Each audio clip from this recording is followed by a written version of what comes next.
Welcome back to another episode of Polar Opposites, joined with our usual squad here. We've got Eric, Keith, and Annie, and we are going to jump off this week talking about the worst camping meal that we have ever prepared or eaten, but I think prepared would be more fun. So who's jumping in first here? Eric? Sure. Yeah, I'm glad that you made the distinction there between prepared and eaten, because the worst camping meal I've ever prepared was on a Boy Scout outing in the Porcupine Mountains, where it was my patrol's turn to do the cooking, and we had some sort of large dehydrated bag soup or stew that we put in a pot and cooked. And one of my fellow scouts thought that the desiccant packet inside was a seasoning pack. So he cut it open and sprinkled it all over the food. And so luckily one of the leaders caught that, and we didn't end up eating it. And on top of that, the dessert that we made was very like a dehydrated mint chocolate pudding, which was maybe the most terrible thing that I've put in my mouth ever. Well, I'm glad you lived to tell the tale. Yeah. I'm glad you're here. You probably wouldn't be as tall if you ate that. You would be like 5'2" or something tops. All right, Mr. Heger, what's the worst thing you've ever made or been part of making? Worst makes it sound like it was a negative thing, but my most memorable missed meals are the ones when you're pushing hard. Maybe the objective is floating away from you and you've got to chase it, so you don't have time for dinner and you got to ski right through it, and you're just wind up having breakfast the next morning and you've snacked all night. So that's my most memorable meals on the trail. All right. Annie, how about you?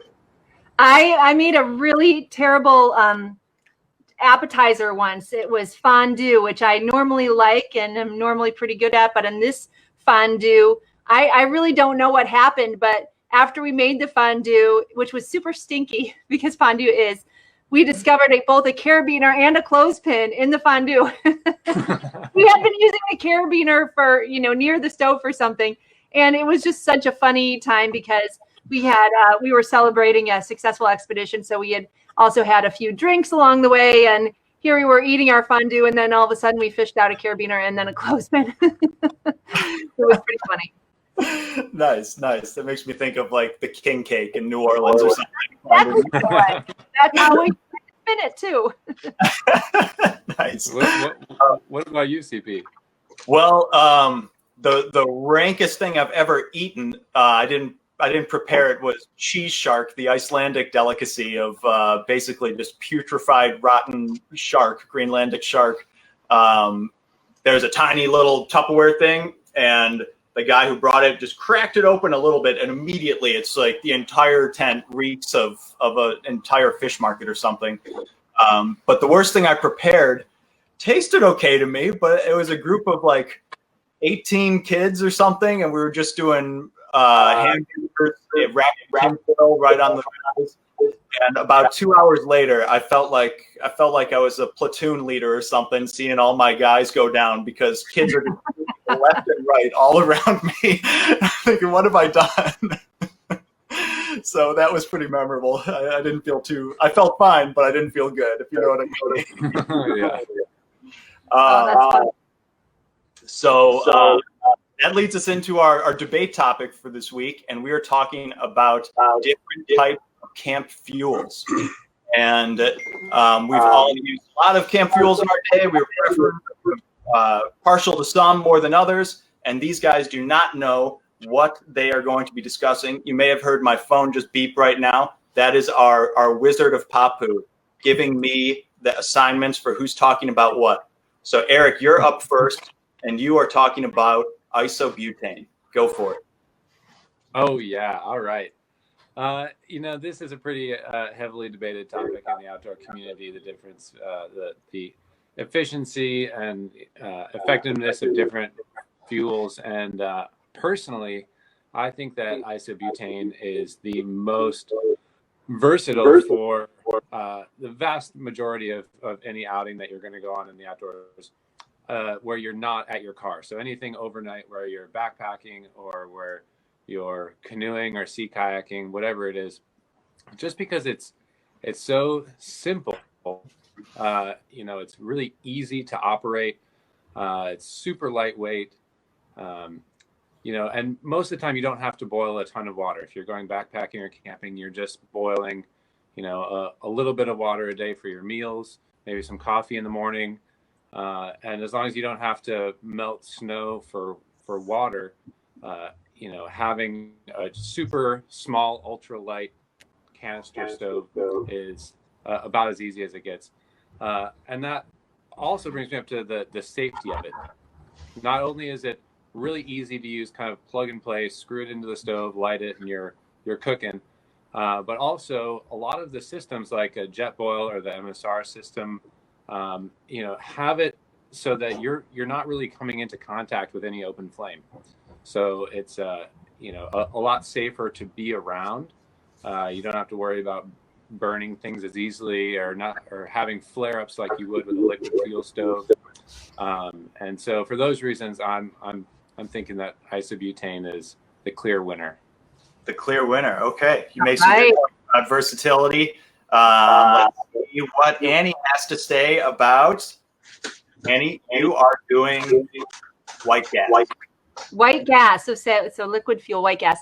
Okay. So I just don't see how you can say that that isobutane's a clear winner, because it's clear up until you decide you want to go out in the cold or you want to go up to high altitude. Then it's not so clear, because those stoves don't really function all that good. And in fact, they don't function at all, depending on where you are. So I don't know how you can say it's the most versatile stove. White gas is versatile. It's the most versatile. It can be used in hot conditions. It can be used in cold conditions. It can be used at sea level. It can be used at high altitude. And yes, it requires some skill. You have to learn how to use this stove, but that should be a preemptive skill before you go out into the backcountry, is knowing how to use certain pieces of equipment, including your stove. So yes, you do have to prime it. That takes a little bit longer. I get that. I mean, it's an attractive feature not having to prime your stove. It's faster and some other things.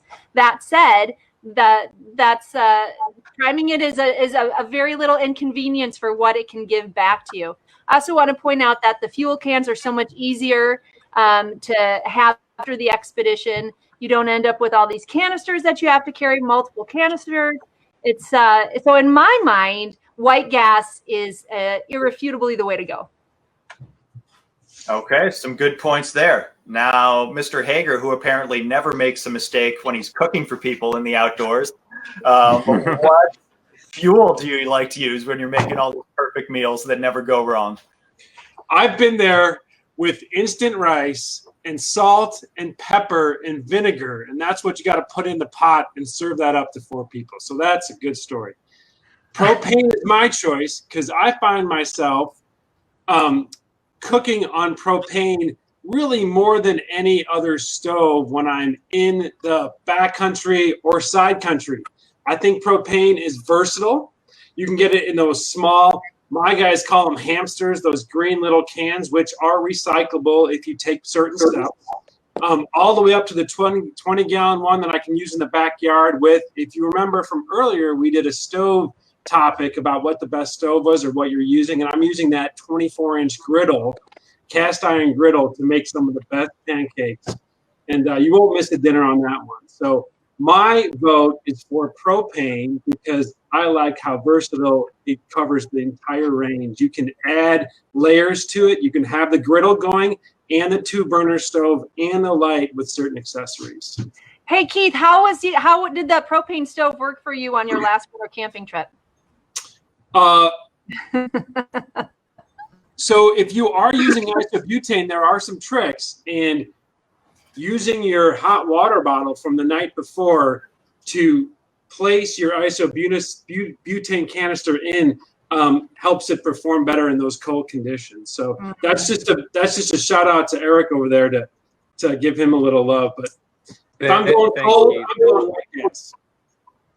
Hey, I'm not going to pretend like I'm going to use an isobutane stove on a North or South Pole expedition. What other tricks you got, Eric? Or on Denali.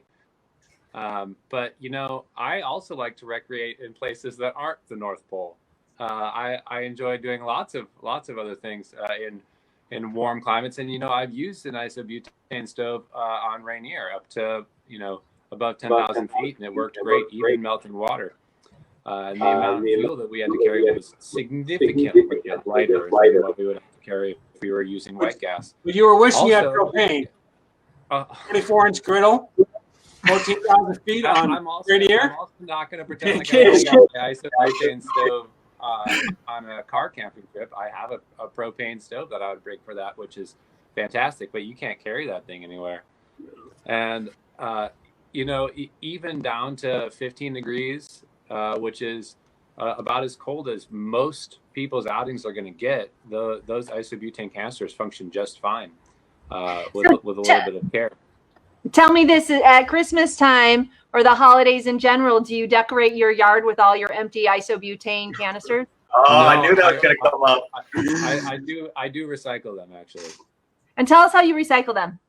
Just for so you can share that. You have to empty the canister completely and then punch a hole through it, and then you have to find a place that will recycle those. The scrap metal.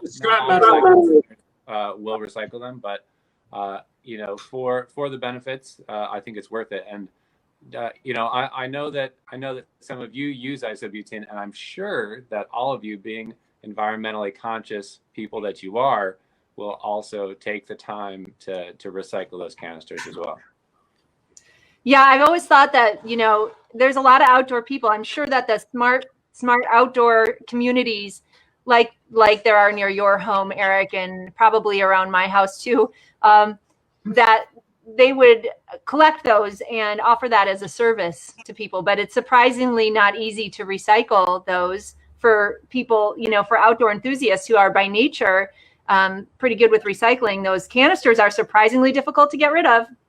Propane, little 5-gallon propane. That's what I've been using for, every 12 years you got to get it recertified. So I've been using it for 12 years at least. I'll also say one more thing for your liquid fuel white gas is just that, a lot of those white gas stoves, as Keith pointed out in an earlier episode of Polar Opposites, his new stove of choice is one that, what was it, Keith? You were telling us about the Universal. The multi-fuel Universal. It's we all use multi-fuel stoves. We all love the Whisperlight International and whatnot. But if you're traveling overseas, things like that, depending on where you are in the world, you might only be able to find fuels like kerosene. And so you're going to have to use a liquid fuel stove that accepts white gas and multi-fuel gases. Having said that, I was really surprised on my last camping trip in Iceland, where I did have my Whisperlight, my liquid fuel stove.